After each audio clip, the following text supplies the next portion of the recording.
ভাইদেরকে দিয়ে বলবেন যে এই বিষয়ে আপনারা কথা বলা দরকার, এখনই জামিন বাতিল করা দরকার এবং এখনই। যাই হোক, আমার কথা শুরু করছি। সবাই আমরা দাঁড়িয়েছি এই পাশে এই পাশে।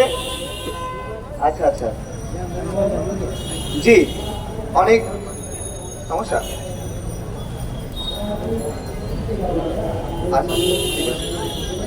আচ্ছা ঠিক আছে, ওকে, ধন্যবাদ সবাইকে।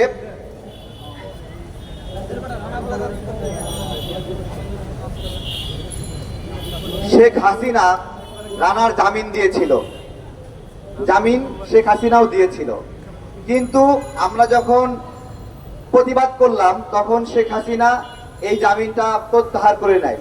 শেখ হাসিনা বলতে বোঝাচ্ছি শেখ হাসিনার আদালত। আজকে দুইজন বিচারপতি আবারও রানাকে জামিন দিল।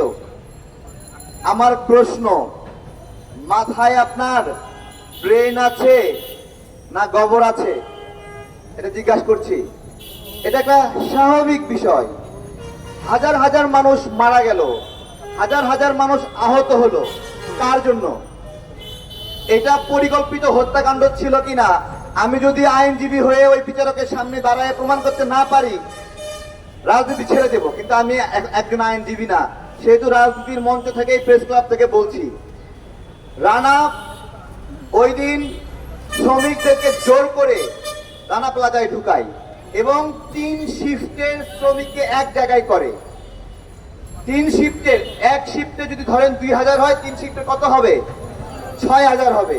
তাহলে ওই বিল্ডিং এ 2000 ধারণ ক্ষমতা 3 শিফটে কাজ করে। তাহলে সেখানে 3 শিফটে 3 গুণ মানুষকে ওই বিল্ডিং এ ঢুকাইছে, যার ফলে ওই বিল্ডিং লোড নিতে পারে নাই। ওই বিল্ডিং আগে থেকেই ঘোষিত ছিল যে এইটা একটা ঝুঁকিপূর্ণ বিল্ডিং, ফাটল ধরেছে, তারপরেও জোর করে সেই বিল্ডিং এ ঢুকালো। এরপরে আসেন যে এইটা একটা ক্রাইম কিনা, কেন ঢুকালো?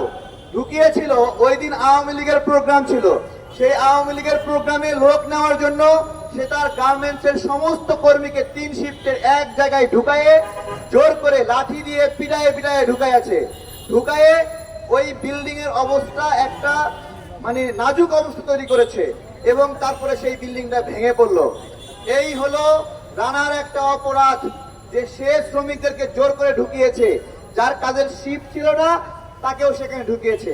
এরপরে বলেন এইটাকে একটা হত্যাকাণ্ড হিসেবে ধরে নেওয়া যায় কিনা?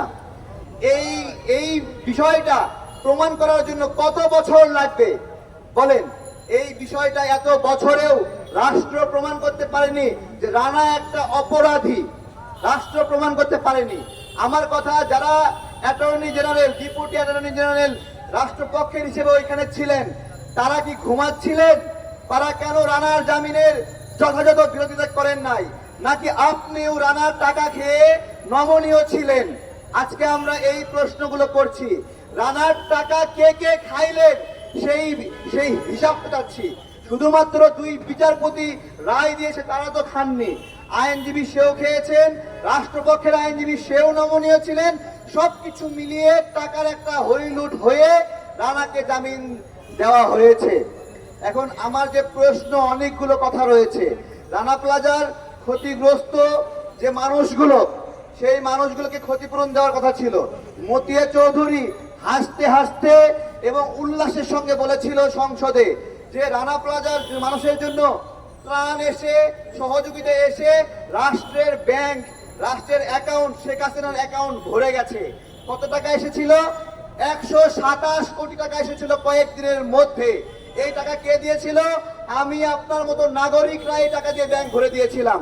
অথচ কয়েক মাস পরে ওই সময় কবির বিন আনোয়ার, সে প্রধানমন্ত্রীর ওই সময় দায়িত্বশীল ছিল, প্রধানমন্ত্রীর কার্যালয় থেকে শেখ হাসিনার হয়ে বক্তব্য দিল যে রানা প্লাজার জন্য 19 কোটি টাকা ব্যয় হয়েছে এবং 19 কোটি টাকা যদি ব্যয় হয়, বাকি থাকে কত টাকা?